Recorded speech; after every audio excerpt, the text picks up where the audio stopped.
Nesses quase 80 anos após o fim da Segunda Guerra, muito se especulou sobre o regime nazista, sobre as mentes perversas que criaram e implantaram as suas ideias absurdas e se algo semelhante poderia acontecer novamente.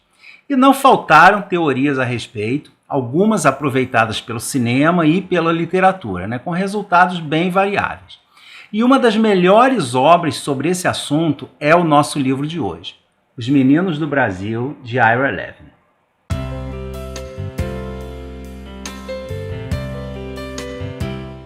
Olá a todos, eu sou Carlos, sejam muito bem-vindos ao Livros e E-Books.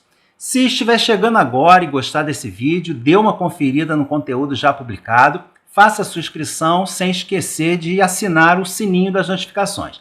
Toda semana tem vídeo novo e assim você será avisado em primeira mão assim que o vídeo for publicado. E deem uma olhada atenta também na caixa de descrição do vídeo, porque lá você encontra outras informações sobre o livro, os links para as minhas outras redes sociais, a minha lista de desejados e também os links para compras no site da Amazon, através dos quais você estará auxiliando uma instituição social, porque eu destino a minha comissão e tudo isso sem que você pague nada a mais. Então eu agradeço desde já a quem puder auxiliar. Logo após o fim da Segunda Guerra, os grandes figurões do regime nazista que sobreviveram fugiram da Alemanha e passaram a ser caçados por todo o mundo e levados a julgamento. Mas um deles, o médico-chefe do campo de extermínio de Auschwitz, o Josef Mengele, conhecido como Anjo da Morte, responsável por centenas de mortes cruéis no campo, decorrentes de experiências médicas, principalmente com gêmeos, conseguiu escapar ileso.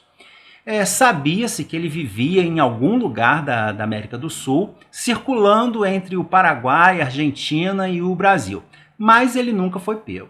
Então, em 1985, a polícia alemã foi procurada pela família dele com a informação de que ele havia morrido em 1979, afogado numa praia do litoral de São Paulo, e estava enterrado sob um nome falso.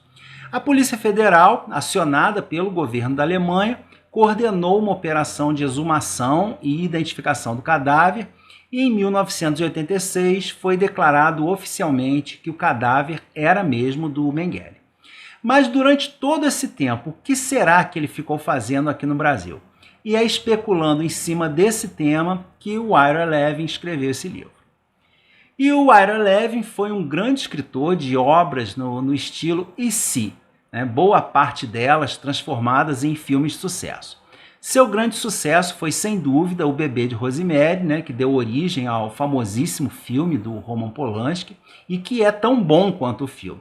Foi um dos meus primeiros vídeos aqui no canal, o link está aqui nos cards para quem quiser dar uma conferida. E para termos uma ideia, o Stephen King, que é conhecido como o rei do terror, ele chama o Ira Levin de o relojoeiro suíço dos romances de suspense, dizendo que perto dele os outros escritores do gênero parecem relojoeiros baratos. E esse livro, lançado em 1976, é mais uma de suas obras de sucesso, transformado em filme do mesmo título, lançado em 1978. E grande parte do sucesso do escritor se baseia nos temas dos seus livros. O Ira Levin foi um autor de best-sellers, mas sempre com um aspecto bastante especulativo e muitas vezes sombrio, não necessariamente sobrenatural. Nesse aqui, por exemplo, os fatos são ou eram bem palpáveis, e ainda tendo nazistas foragidos e um dos mais perversos criminosos de guerra da vida real como um dos personagens principais, era difícil dar errado. E esse livro está atualmente indisponível em edições novas, mas é facilmente encontrado em qualquer sebo ou na estante virtual, bem baratinho. As edições mais facilmente encontradas dele são a original, da Francisco Alves, a da Abril, na coleção Grandes Clássicos, série Ouro, e a do Círculo do Livro, com essa capa de extremo mau gosto e que não tem absolutamente nada a ver com a trama. E esse é um daqueles livros que merece ser lido sem que se saiba nada a respeito, Não que saber sobre a história chegue a prejudicar a leitura, mas com certeza não saber nada faz com que a experiência seja ainda melhor, porque os segredos vão sendo revelados aos poucos, vamos sabendo de tudo junto com os personagens, e esse suspense é um grande atrativo do livro. Então eu vou tentar revelar o menos possível. Em 1974, o caçador de nazistas Yakov Lieberman recebe um telefonema do Brasil de um jovem repórter que afirma que acabou de gravar uma reunião secreta de uma célula nazista organizada pelo Dr. Mengele em um restaurante paulista, e que essa reunião aconteceu com o intuito de enviar 6 ex-oficiais da SS para vários países do mundo com a missão de matar 94 homens. Mas essas vítimas têm algumas características em comum. Todos eles são funcionários públicos de baixo escalão, têm 65 anos de idade e devem ser mortos em datas específicas ao longo de vários anos. E a conversa é terminada abruptamente, antes que o Lieberman possa ouvir a gravação, possa ouvir realmente quem são essas vítimas. A questão é que o Lieberman já é idoso e está passando por várias dificuldades no seu trabalho, né, principalmente por falta de fundos, porque os governos dos países que o financiavam já não estão mais tão interessados em continuar gastando dinheiro e outros recursos para rastrear os nazistas restantes. Então ele nem se anima muito com essa ligação, achando que pode ser uma pegadinha, até que acaba descobrindo que os assassinatos estão realmente ocorrendo. Mas como é que a morte de todos esses funcionários públicos idosos poderia levar ao surgimento do Quarto Reich e aos ideais de supremacia da raça ariana? E é para entender isso que o Lieberman irá tentar localizar as vítimas, evitar as suas mortes e capturar os culpados, né? Mas sem nenhum apoio de organismos oficiais, utilizando apenas os seus próprios recursos e os muitos contatos que fez em vários países. E como eu falei, o livro vai criando um suspense aos pouquinhos, a gente vai descobrindo tudo passo a passo juntamente com o Lieberman.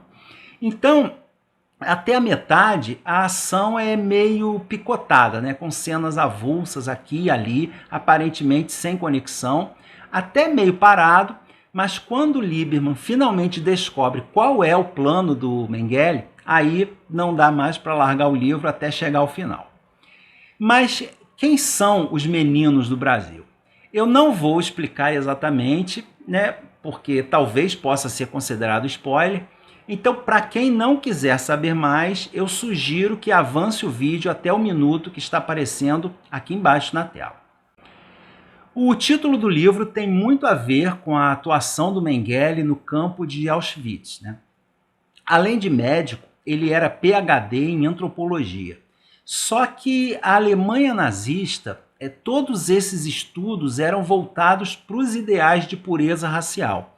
E toda a formação do Mengele, né, tanto a acadêmica quanto a pessoal, foi fortemente direcionada nesse sentido. Assim, ele acabou se tornando um dos defensores mais fervorosos das ideias raciais do partido e faria todo o possível para colocar os seus serviços à disposição do Reich. Ele acreditava realmente naqueles ideais. Então, quando ele teve a oportunidade de levar as suas pesquisas adiante sem nenhuma restrição, ele não perdeu tempo e se transformou em uma das pessoas mais cruéis que se tem notícia, né? Ele era responsável pela triagem dos prisioneiros que chegavam ao campo de Auschwitz. Ele separava os que tinham condições de trabalho e mandava os demais para as câmaras de gás. E entre as pessoas saudáveis, ele separava algumas das que tinham melhores condições de saúde para os seus experimentos. E tinha especial predileção por gêmeos, né? Submetendo um deles a condições extremas e intervenções cirúrgicas sem anestesia, comparando os resultados com o outro. E é por toda essa crueldade que ele foi apelidado de Anjo da Morte. E entre essas experiências, há indícios de que ele fazia sérios estudos genéticos, né, com o objetivo de aprimorar as características consideradas típicas da raça ariana.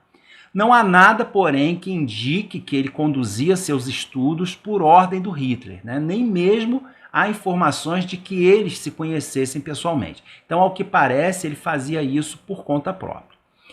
E esses estudos genéticos é que são exatamente a base da trama desse livro. Depois do fim da guerra, o Mengele teria continuado as suas pesquisas aqui na América do Sul. Existe até uma história a esse respeito, né, que gerou muita especulação e reportagens sensacionalistas no início dos anos 2000. No interior do Rio Grande do Sul, na cidade de Cândido Godói, aconteceu nos anos 60 um boom de nascimentos de gêmeos, né, cerca de 1 em cada 5 nascimentos, quando o normal seria 1 em cada 80. Além disso, a maioria desses gêmeos tem cabelos loiros e olhos azuis, o que, por si só, não quer dizer nada numa cidade onde quase toda a população é de origem alemã. A questão é que o Mengele visitou essa cidade no início da década de 1960, inicialmente se passando por veterinário, mas depois oferecendo tratamento médico às mulheres da cidade. E essa hipótese foi levantada por um jornalista argentino e corroborada por um ex-prefeito da cidade. Com isso, ganhou publicidade mundial e muita revolta na cidade, né? Porque ela passou a ser conhecida como a cidade dos gêmeos do Mengele. Felizmente, para os moradores de lá, a situação se esclareceu. Já foi comprovado que esse enorme número de gêmeos, né, apesar de muito incomum, não é tão absurdo e, inclusive, já acontecia antes até do início da Segunda Guerra. Então, não tem nada de teoria da conspiração, mas ilustra bem as especulações acerca do que o Mengele teria feito por aqui durante todos esses anos. O assustador dessa história é que, se lá na década de 70 a engenharia genética, apesar de teoricamente possível, ainda ficava totalmente no campo da teoria, hoje já não parece tão ficção científica assim, né? É só lembrarmos aí da famosa ovelha Dolly, por exemplo, né? O primeiro animal de grande porte que foi clonado de outro. E uma sacada genial do autor do livro foi justamente colocar o Mengele como personagem principal. Na época do lançamento, com outras questões mundiais em pauta, já começava a diminuir o movimento de procurar, de levar a julgamento e punir os criminosos nazistas, até porque a maioria deles já havia sido capturada ou morta. Mas o Mengele ainda exercia um certo fascínio, né, justamente por ter conseguido escapar por tanto tempo dos julgamentos de Nuremberg e do Serviço Secreto de Israel, mesmo que se soubesse mais ou menos o seu paradeiro. O fato é que ele conseguiu se esconder e, a partir de certo momento, passou a ser dado como morto e acabou escapando impunemente. E apesar de alguns relatos de pessoas que o conheceram, né, de que ele era muito educado, até gentil, o Mengele aqui do livro não tem meio termo. É totalmente mau e obcecado pelo sucesso do seu trabalho, ao ponto de se rebelar contra os seus superiores e partir para um confronto pessoal com o caçador de nazistas. E o confronto entre esses dois personagens é fantástico, porque são dois homens extremamente inteligentes e que reconhecem e respeitam essa inteligência um no outro. Mas o ódio que eles sentem mutualmente, né, o Mengele pelo fato do Lieberman ser judeu e o Lieberman pelos crimes bárbaros do Mengele, né, é um ódio tão forte que é claro que não tem como, né, isso daí será um confronto até a morte. Mas da mesma forma que fez em O Bebê de Rosemary, o Ira Levin deixou o final especulativo, né? Aquela sugestão de que a situação se resolveu, o incêndio foi apagado, mas pode ter restado alguma centelha que, com as condições certas, pode reavivar o fogo.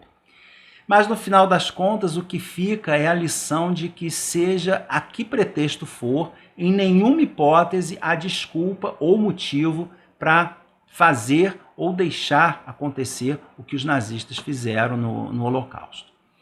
O livro fez um grande sucesso e, pouco tempo depois, em 78, foi levado para o cinema, numa adaptação estrelada por Laurence Olivier e o Gregory Peck, interpretando o Lieberman e o Mengele, né, respectivamente, além do James Mason, é um outro grande astro das antigas, né, como um dos superiores do Mengele. E existem pequenas diferenças, mas o filme é bem fiel ao livro.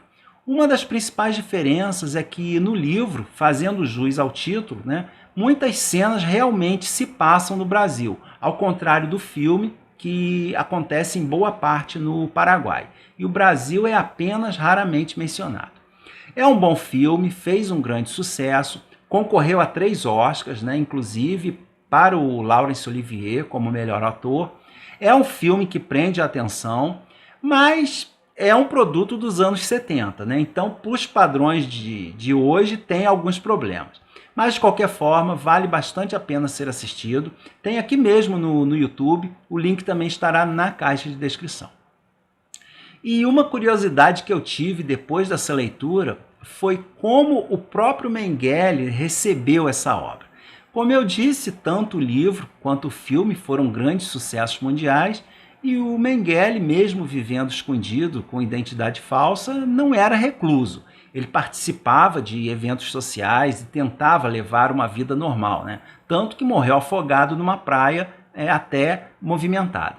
Então é quase impossível que ele não tenha tomado conhecimento dessa obra ou até mesmo assistido o filme no cinema. Mas o que ele achou de tudo isso, a gente vai ficar na dúvida.